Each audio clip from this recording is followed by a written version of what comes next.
Hi, I'm Monica Novo. Welcome to Canvas, a podcast where every episode is a fresh canvas. We dive into stories that make you pause, conversations that open your perspective, and the ideas influencing art, lifestyle, entertainment, architecture, and the way we connect as humans. Together, we look beyond the surface into the moments, the places, and the people quietly shaping how the world moves and why we keep evolving. Welcome, everyone. On this episode of Canvas, we sit down with someone who has mastered the art of helping people and brands be seen. Andrew Werner is a celebrated New York photographer whose lens has captured everyone from fashion icons to luxury brands, while his entrepreneurial spirit led him to create Fleur de Pin, Flirted pins. handcrafted accessories, brand born from the desire to stand out in a sea of black tuxedos. From building and thriving creative business to advertising others on how to elevate their personal brands, Andrew's journey is a masterclass in turning creativity into commerce. Andrew, welcome. Thank you so much for having me today. Oh, it's my pleasure. And that's a great introduction. Thank you. I'm Because honored to be here. you are everywhere I go, every event I go to, it is you photographing everyone, whether it's schools out, God's Love We Deliver, all these massive events that you do, from fashion shows to charity events to friends, parties and birthdays and gatherings. You are really highly regarded in this industry. And we know a lot of photographers, but at the end of the day, what makes you stand out the most is your generosity. I'll give you the list. There's a Perfect. few. I have to tell you, Stacey was very happy to hear that you were going to be on the show. She's like, "Are you going to wear a pin?" I said, "Well, if he brings me a pin, I'll Of wear a course I brought pin. you a pen, please. I will definitely wear it." Done. So, Andrew, you tell me a little bit about your backstory, because clearly you and I, we know each other socially and we've hung out on some occasions, but I don't know your full backstory. Full backstory. Oh, how much time do you have? Well, I grew up on Long Island. Long Island boy. Long I Island. know, but I don't fake the accent. I like to be authentic. So don't have the accent, no nasal tones that some people have allegedly, but grew up on Long Island, North Shore, Roslyn. So originally grew up in Roslyn. Okay. And then after schools, I went to the University of Buffalo for college, where I decided to start a career in musical theater. I love to sing. I love to be on stage. I love to perform. Was not a great dancer. Could not dance. I could move. Big difference. But could not dance. So I wasn't really a triple threat. Really not that threatening at all. Choreography is hard. Choreography is really hard. Really hard. Funny story that when I was in high school, my senior year, I was in Footloose. Sorry, my junior year, I was in Footloose. And that's a full dancing show. And I had to have one of my friends really teach me the dance moves, because I just couldn't do it. Everything else got it. But when it came to the dancing, not my thing, not my strongest You suit. were not Kevin Bacon. No, it definitely wasn't. But I was like 2 degrees away from him. So after going to school a little bit, musical theater wasn't really the right fit. But what I also really enjoyed was being super social in all these different social groups, from the school government to the sports to Greek life to everything at the University of Buffalo. And before transferring schools, I'm like, wait, I like taking pictures. Maybe I could work for my school paper, The Spectrum. And that came out 3 times a week. It was a very intense school paper, but I wasn't a great writer. This is before ChatGPT and everything else. But I picked up a camera. I'm like, wait, this just feels right. It gave me the access and the ability to communicate and socialize with all the different groups. It gave me the into different events. I could still do my thing. And it was the easily able ability to say, hi, let's talk for 2 seconds. Let me take your picture. And for some reason, there's something intrinsic about me capturing moments. I don't know what it is. I just thoroughly enjoy it. I think there's a creativeness that I think a lot of people yearn for. I know as a high school kid, I loved photography. I just got rid of a bunch of camera equipment, lighting, lenses. I spent tens of thousands of dollars on equipment. Oh, yes. But it's really something, it was a passion for me. It wasn't really more of a creative outlet to have a career in. And it's a lot, but you do. It's something you have to feel, and it comes natural. Not everybody can be a photographer. You can want to photograph, and you might capture a great shot on your iPhone. You might capture that great selfie moment, but truly to be able to adjust balance, aperture, lighting, exposure, You know what you're talking about. all those things it's not easy, and you have to learn it. And I only shoot manual. So when people say, why doesn't this look right? I'm like, well, it's manual. Everything I do, the settings, it's like the old scales, what was it? Not the albatross, the thing where you have to move things around to balance exactly. Oh, yeah. It's sort of like that to get the perfect picture. It's really hard, but I enjoy the process. How many photos do you go through to really capture that? Because sometimes, as you all, I know, you're shooting digital. We, back in the day, used to shoot in film, which was so much harder. Oh, yeah. You don't have the instant gratification. That was a process too. It was a process, and then developing it, that was a whole other process. But digital, there's, again, with the settings, and because you shoot manual, how do you capture that motion where it's like somebody, if you're photographing somebody and they're standing still and they move, it's like you could automatically on cameras today set the setting for adjustments for motion and all of that. How do you do it when you're shooting manually? One word: experience. Wow. It's the experience, and it's knowing what it takes, what is expected, having the conversations with clients or friends or whatever I'm taking photos for, knowing what do you expect, what is your creative vision, how do you want me to capture it. There are a million styles, and I really pride myself on being like a chameleon with the camera, because I can duplicate any style, but I never really wanted it to be about me. I wanted it to be about the subject nature. I wanted it to be about the client, what I was doing work for. I want you or whoever it is to view a photo and say, that's a great photo for this client, this brand, this event.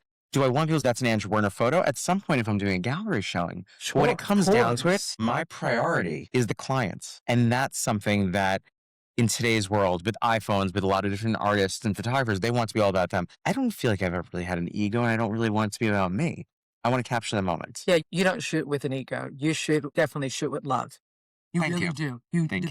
That is without question. Wow. So yeah, I picked up a camera, and it worked. It was my superhero cape. It was my way to socialize. And then after moving home from college, I just started going out and being super social. And I went to the nightclubs, and I started in gay nightlife. And that was amazing. And this is before, I talked about this on another podcast, where people didn't really have phones or cameras on their phones. And it was my job to capture it. And I kind of was not necessarily a gatekeeper, but I shared what people wanted to see in the nightclubs and hit a lot of stuff. I have moments that I've captured that will never see the light of day because they involve certain people or certain things happening. And then, I say, if there were cell phones back when I was going to clubs, my career would be ruined. That's all I could say. No public office, but hey. But I can tell you, yes. Yes, we had the little disposable Kodak cameras, and a lot of the club kids used to carry it. But, where some of those photos are still around, you still see them. It was a very special time. The time is over, and that's okay. It was authentic. It was authentic. Real and authentic. There was no apology for what you did, how you did it, what you wore, when you wore it. And what you did while you were wearing it. Exactly. And I think authenticity is such a big factor and pillar that I try to communicate in all of my work. So thank you for bringing up that word, because I think authenticity is really important. I agree with you 100%. So you live now where? Currently live Midtown East, Sutton Place. Nice. Your friends up there, they love it. Come visit. I will absolutely. Please come visit. I will absolutely come visit.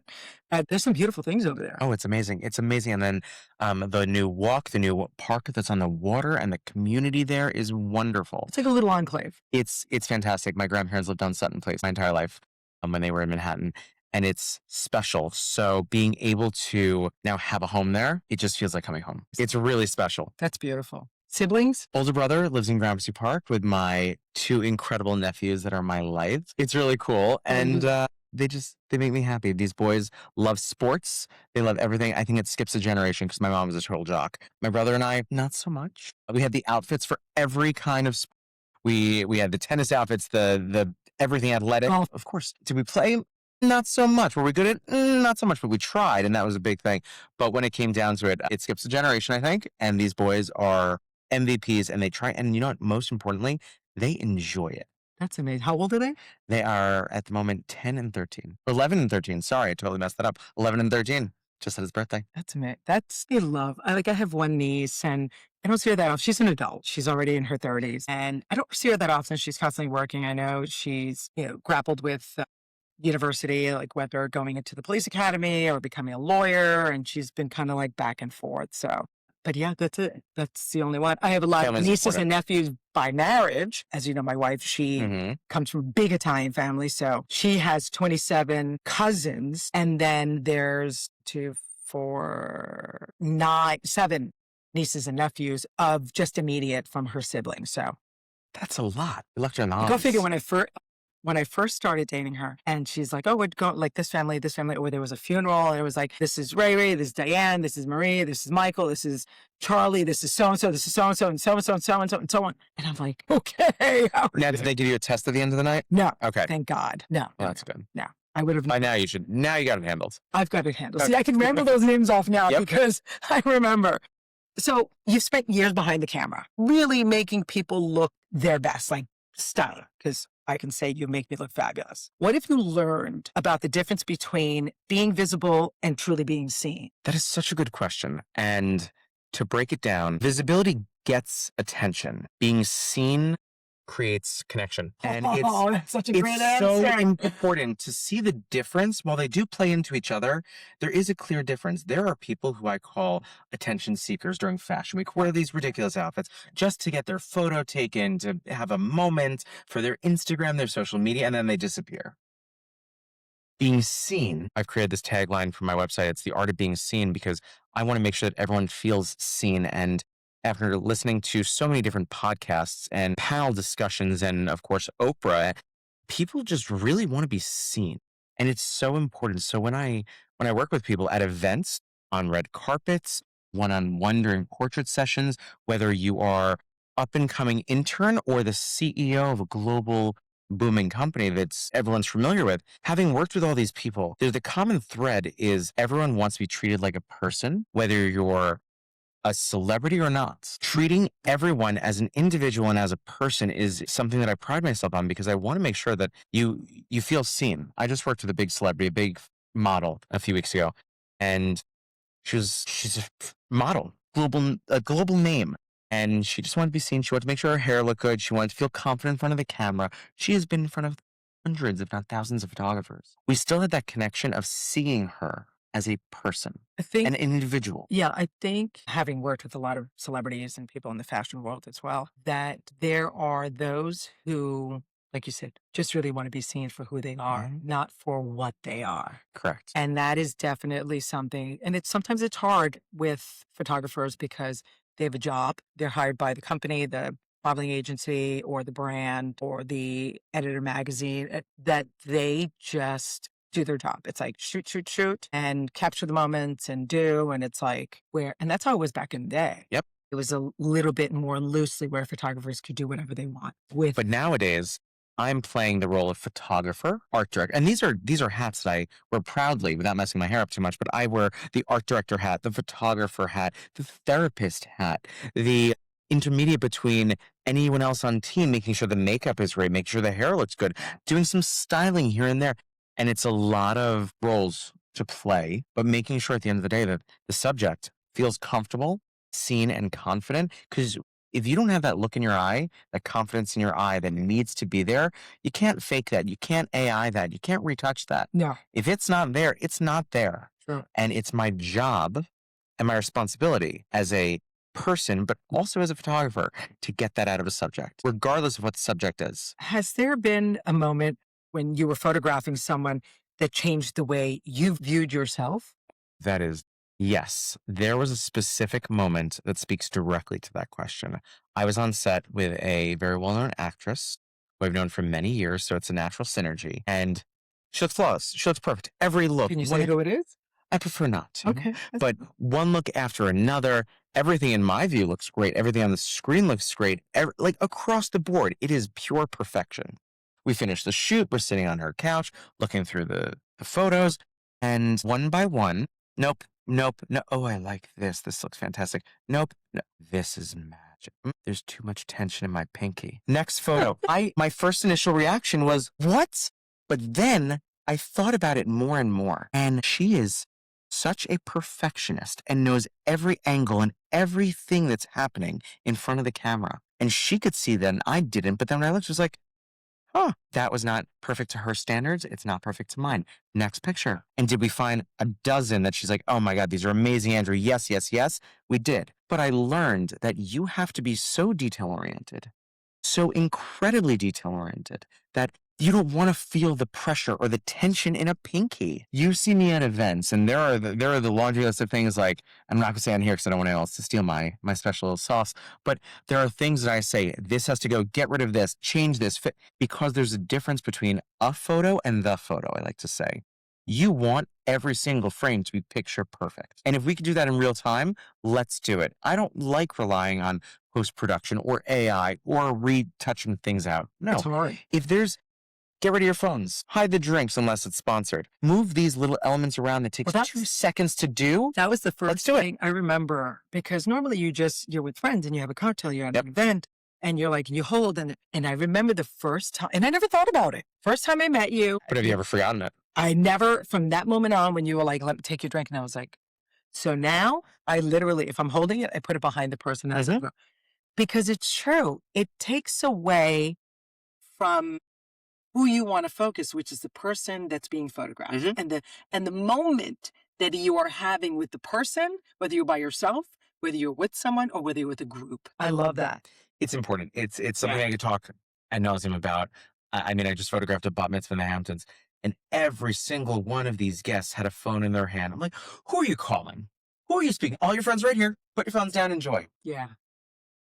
I would say live in the moment. One of those live in the moment. It is so important to live in the moment. I can't stress that enough. It's true. So as a creative, I mean, most people, I know I do, I struggle with the business side. You've built and I have to say, a highly respected photography career, and then launched Fleur de Pins. When did you realize that you weren't just an artist, but you were truly an entrepreneur? It's a realization that evolves every day.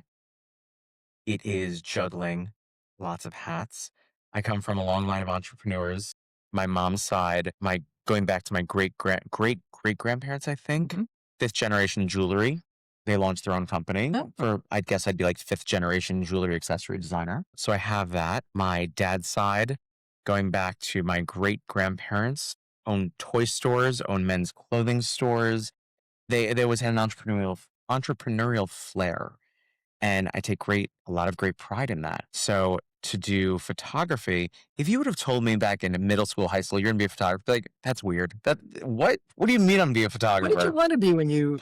I know you said musical. Musical theater was of such interest. I loved architecture. I wanted to be an architect. Look at this beautiful skyline we are... This is incredible. And to be in an apartment and a home like this, looking at all these elements. So there are things from my past I integrate into all of my work. Like most photographers have a single specialty. I like to have a portfolio that's quite vast. I go from photographing jewelry to interiors with hotel groups to residentials with different houses. What's the right word?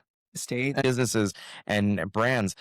I photograph food and beverage with restaurants and do everything from the chef's portraits to all these executives. So I don't have one single lane, and I thoroughly enjoy that so much because I get bored quite easily. But being an entrepreneur never really occurred to me until someone's like, oh, you do a lot of different things.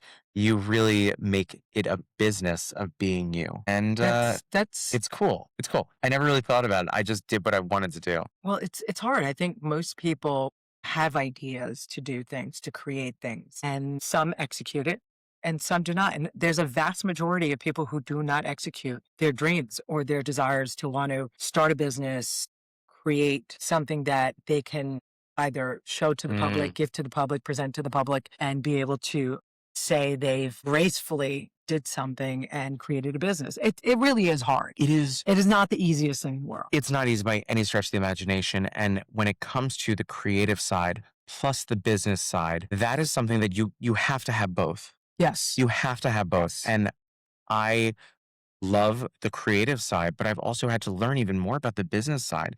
And what you don't know. So work with someone. Internships are fantastic of people for any age, but do research. If you this is why there's so many different people who have different businesses. I have a CPA to do all my finance stuff. I have someone to help me with different things in my life. If I'm not the best at it, I need someone who is. I outsource. I would say know your strengths, know your weaknesses. Yep. It's important, and don't be afraid to ask for help or hire the people that can help you. I am so type A. I outsource so much when I'm not good at something or can't do it. Yeah. You can't be everything to everyone. No. And you wear already a lot of hats. Yes. Which that alone, most photographers either stay in events, fashion, food. There's not one, I don't know very many photographers that do a vast. And it's hard. In like 2018, 2019, one of my friends set me up with some different agencies to go and interview to see if I could be repped. And 3 of them were like, we don't know how to represent you. You do events, you do interiors, you do jewelry, and they're listing off my roster. I'm like, well, if you don't know how to represent someone who does that, they're like, we want someone who has a specialty. And I understand that. Yeah. I understand that approach. However, if you don't know how to represent me, you're not the right agency for me. And that's okay. And that's okay. Are you represented by an agency? I'm not represented by an agency. I am so fortunate to be busy and so nonstop because of my relationships, because of what I do. And I'm so grateful and thankful for all of this and being able to work with people and support people. And that's the other big thing. Support people who support you and support people that you want to support. True. It shouldn't be transactional. If you believe in someone, it support shouldn't them. be, but unfortunately our industry or all of the industry is very transactional. There's not that personal human touch. And again, I'll backtrack a little bit. There can be that personal human touch and not be so transactional. You can do things with friends and family and treat it as, at that moment, as a professional action. And then you can revert to being a personal and being that family member or working with that best friend.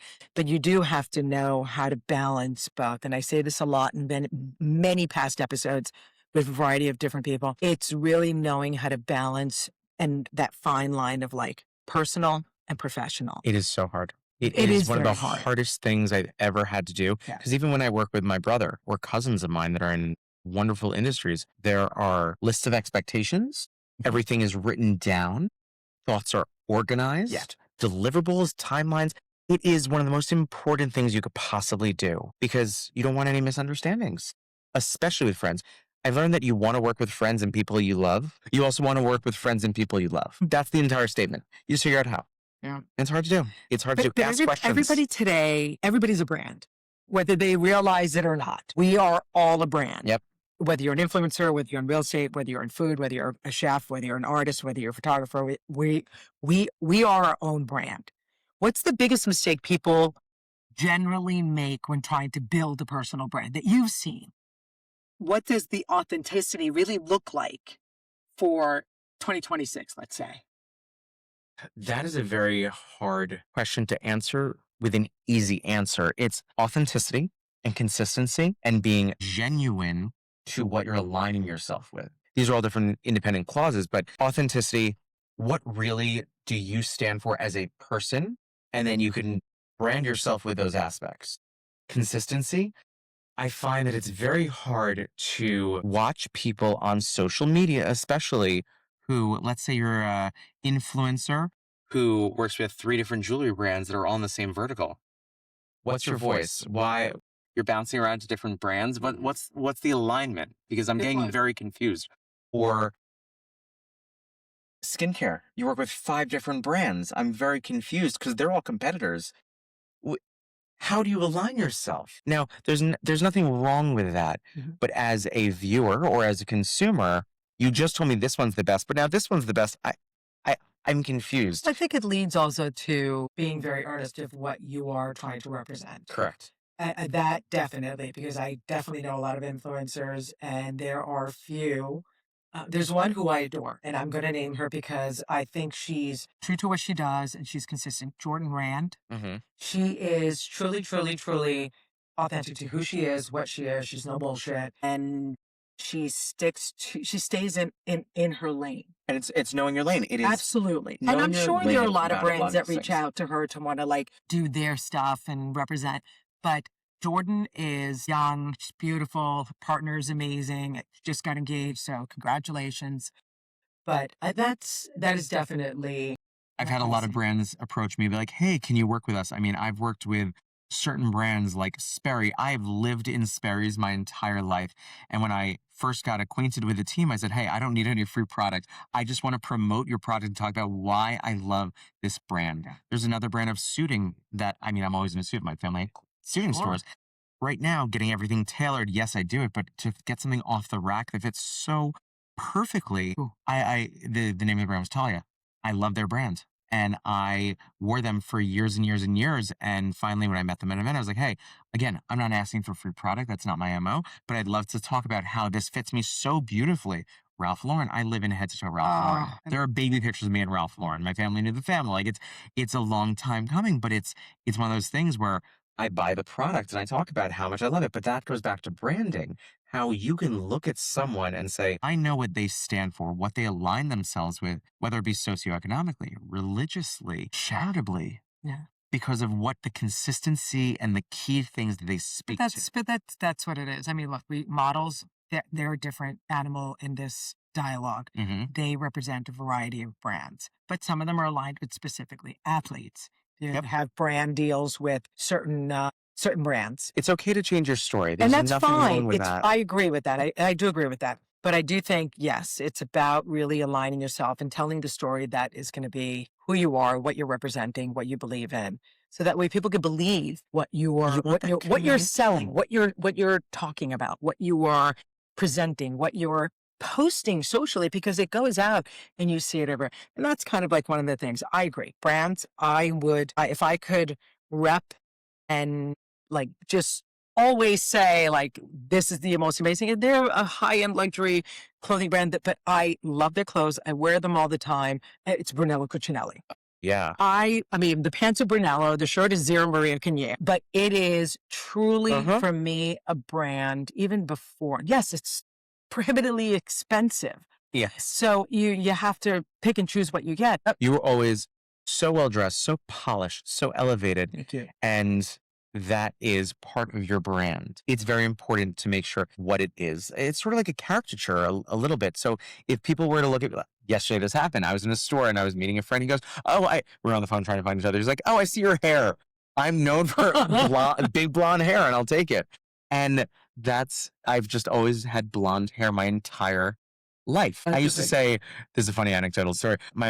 My grandparents would ask me, like, how do you get your blonde hair? Someone would ask me and I would be like, eating vanilla ice cream. I thought that made sense. I also love vanilla ice cream. So maybe there's a deal in there somewhere, but it's fun. I just blonde hair and a lapel flower. That is my branding. It speaks to you who I do. am. I mean, honestly, you do. You stand out.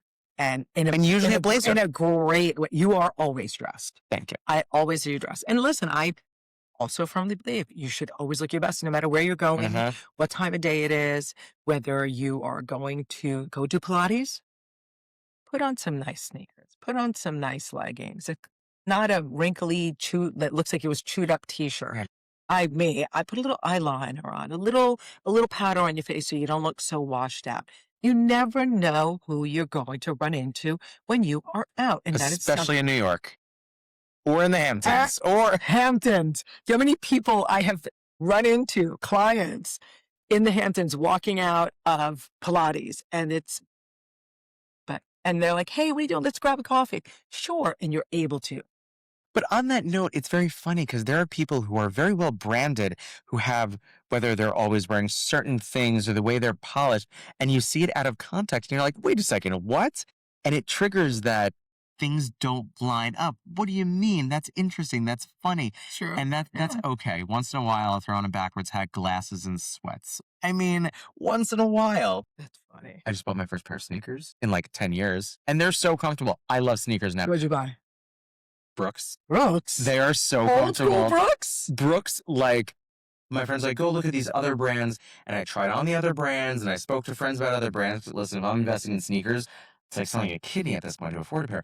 But I tried them on. It was like walking on stuffed animals. Brooks. So I got them because I went to Paris, and we did a private tour with French Heritage Society that I'm a co-chair of the junior board, and we got a private tour of Notre Dame. And like, wear comfortable shoes because you're going to be climbing all the way up. It's like 420 steps up, 420 down. And it's like this wide, and I got sneakers. Brooks.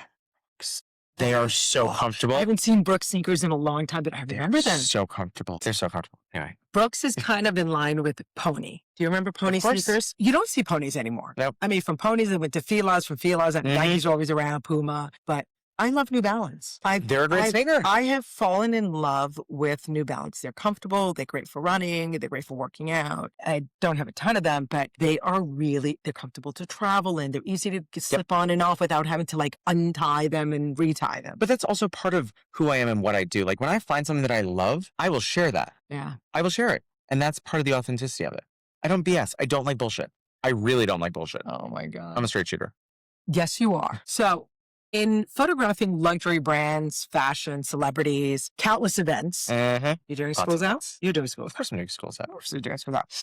What's something about that world that people think is so glamorous, but you've learned truly that it's not? It's about discipline, or we've already talked about consistency, but hard work. The answer is so multifaceted because people see the finished product. They obsess about the finished product. Oh, that's so easy and you got here. But what they don't see, and it sounds so cliche, they don't see the hours, the days, the weeks, the months, the years, and even decades in so many situations that it took to get to the finished product. They love seeing the spotlight and being in the spotlight and celebrating the finished product. But so often creators, artists, business people, professionals of every facet don't get the praise that goes into it. There's so much hard work and discipline. Have you had, I'm sure you have, in the past, clients that you've shot a campaign for them and do you give them a timeline of when you'll be able to have deliverables? Oh, absolutely. Or are they like, we need it by tomorrow? No, I manage those expectations right off the bat. Or again, especially with AI, they're like, oh, can you just do this? Or you could retouch this, right? Nope, fix it in person. It's my biggest thing. Make every correction in person because I'm going to charge you to fix it in post-production. I'm not hiding. My time is worth something. I bring value. A professional photographer, and I'll say this straight to camera, brings value. This is why we do. You're not asking your friend to clean your teeth. You're going to a dentist. You're not asking, well, you might be asking ChatGPT what these symptoms mean, but if it's a serious issue, you go to a hospital or a doctor. Yeah. You go to specialists for certain reasons. A creative is also creating your image. It is so important that your image, which is your brand, which is who you are, your public-facing still frame or voice, needs to be taken with care. What's one of the most memorable things that you noticed or captured that nobody else saw? This was very special. One time when I was in Paris, I think last year or 2 years ago, I was at the Ritz-Carlton having drinks with some friends. And as we're leaving, my ear catches something. I look to the side and I know exactly what I see from the moment I see it. I didn't have my actual camera on me, but I took out my phone, tried to get it, and I start taking pictures of two people walking away down the hallway. And it was just a magic moment. I'm looking at the picture. I'm like, I got it. And I showed someone a picture. They go, it was so special. Sorry, I'm getting choked up because no one else saw it. It was maybe 1 a.m. It was Christian Louboutin and Daphne Guinness walking away, arm in arm, laughing. No one around, no one else there. And this moment was two icons. I don't use that term lightly. Gorgeous. Walking away as friends, not as what society commands them to be, not as shoe designer and a socialite, but two friends walking down a hallway around 1 a.m. at the Ritz-Carlton in Paris. The Ritz in Paris. And I will be blowing that up and putting that on my wall as just a moment that I happen to capture. And for me, that is the power of photography and art.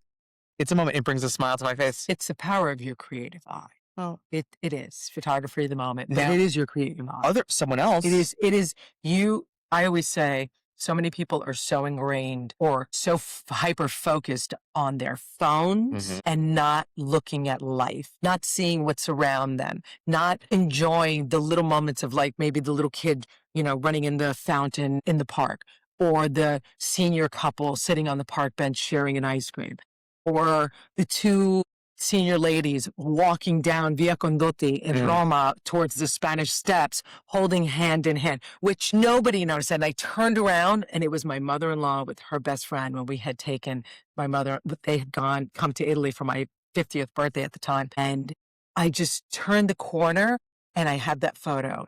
And I remember I didn't show it to anybody for a while. And I showed it to my wife and she was like, oh my God. And Sarita has now passed since. My mother-in-law still with us. She's 93 and still running strong with her 85-year-old boyfriend. Crazy. But it's those little moments. It's the things that honestly, now I get emotional by it because look up.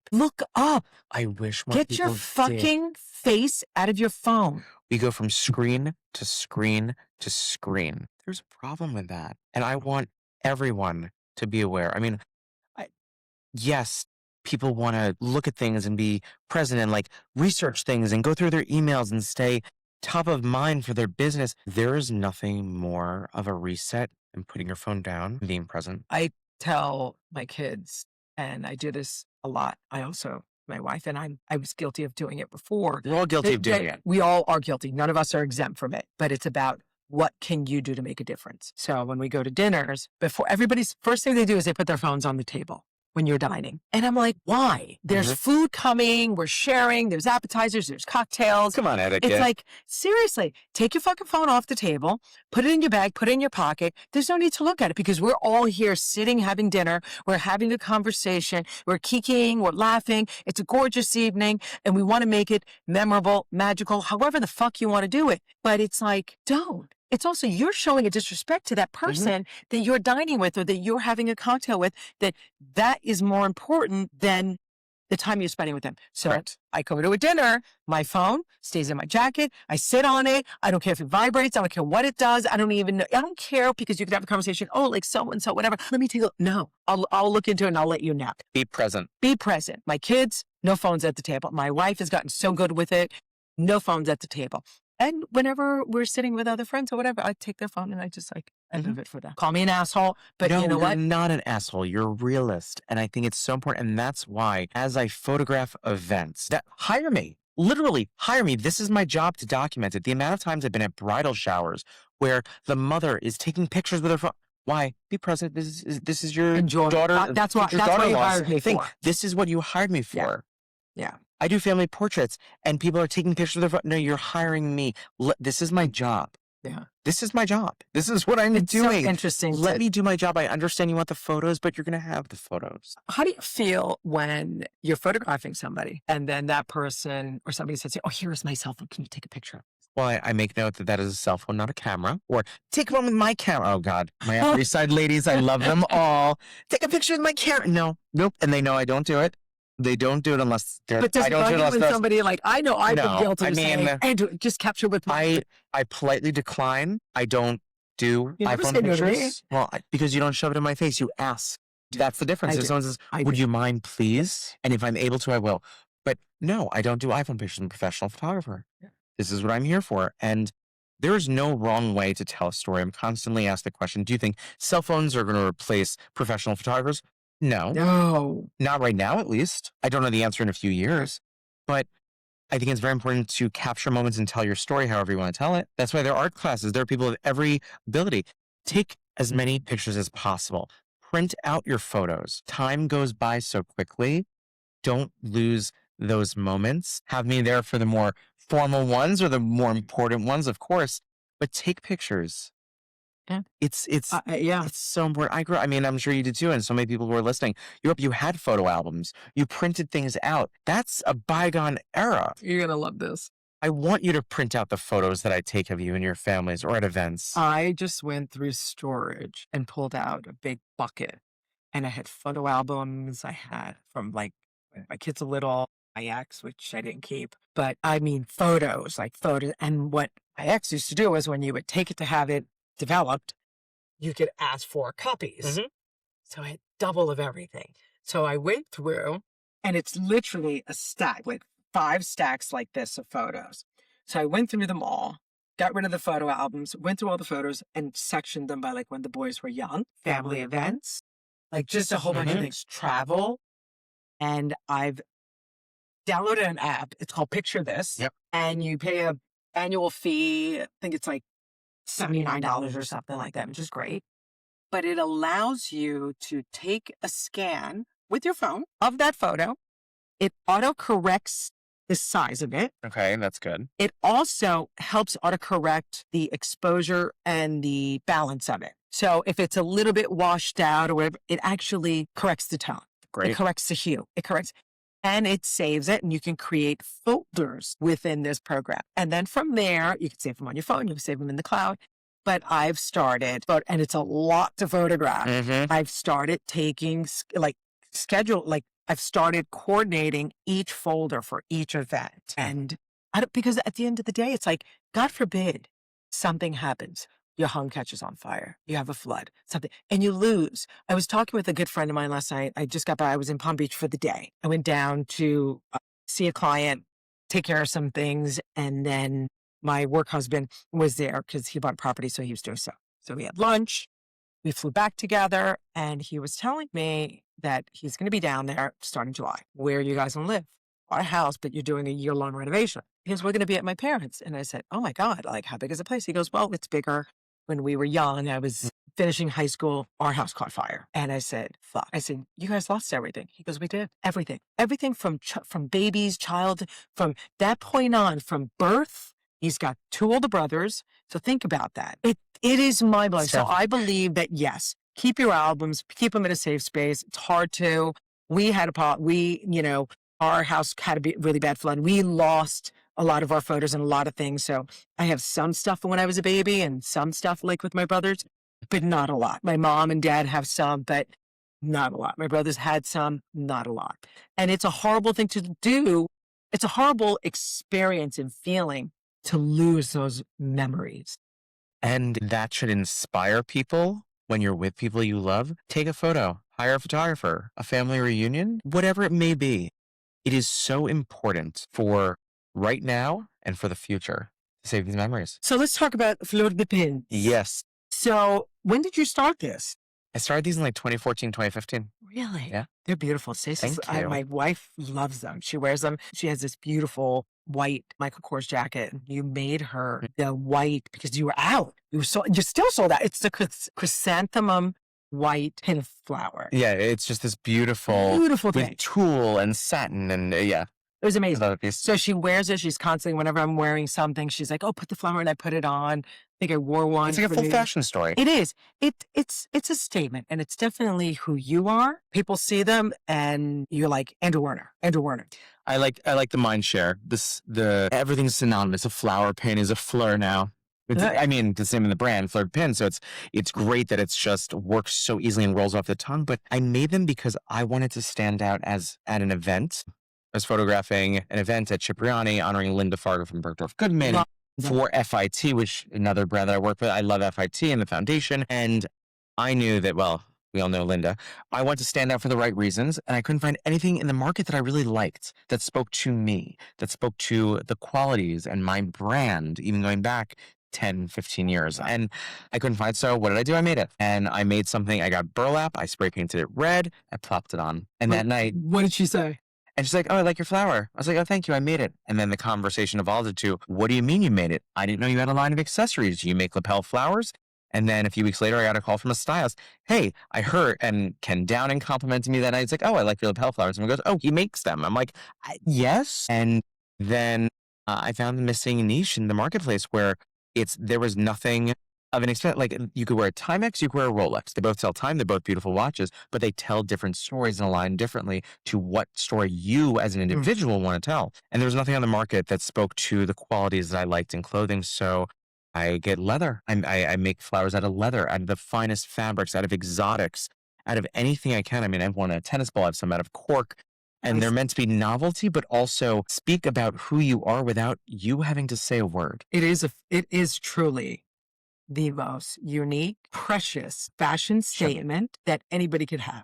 Thank you. It really is. And they do not apply to one group of people. They are for everybody, every age group, every orientation. They are for anyone who likes a compliment, who wants to say something about themselves without having to verbally. I mean, when it comes to October, I've won in Pink Carnation for Breast Cancer Awareness Month to spread that message. For Pride, the rainbow ones, I'm mailing so many right now, and it's great. And I love them. I really do. It's special. I match them to my shoes. I started making them by matching them to my Sperry's. Going back to that story, And people are like, oh, these are really cool. Where can I get them? I'm like, oh, I make them. What do you mean you make them? And So it's where, incredible. so I know you have online. Are they in any stores? I previously had a collection with the New York Botanical Gardens for their Van Gogh exhibit where I got really inspired and took 2 different collections of his and made flowers. Like, of course we want to use his iconic sunflower and sell pins there. So we had a great collection with the New York Botanical Gardens. Right now it's a little bit in flux and I'm finding that vendors a little bit wishy-washy. So no, I think e-commerce is straight probably, flirtpins.com. yeah. All right, repeat that again. Flirtpins.com. I'll put it down on the bottom so everybody could. But it's great because there's something that, I mean, also, do you know how to fold a pocket square? Because I sure as hell didn't. Pop it in. This, you literally just pin on. Yeah, You pin it on. And one of my favorite things to say is when people are like, oh, I don't know if that's my style. Well, do you wear a ring? Do you wear a watch? Do you wear other jewelry? This is something you can wear on a denim jacket. You can wear on a tuxedo jacket. You could wear on a blazer. You can wear on your polos. That's why. First thing is, it's so versatile. It's so versatile. Because I was like, oh my God, the denim one would be great. I have a great white linen jacket. They're meant to be fun. I could, like, when we go to Italy, it's like at night, usually you put on. But even here, it's like you're going out, it's a weekend, you're going to dinner, whether you're going to, you know, a local restaurant or you're going to a restaurant in the Hamptons, it doesn't matter. Like a linen jacket with like a little thing, your linen pants and slides or whatever. And they're all different sizes and shapes and materials. So something can resonate with you that might not resonate with something else. And that's okay because it's applying to your brand something that made me happy, couldn't find it, so I made it. I love it. Thank you.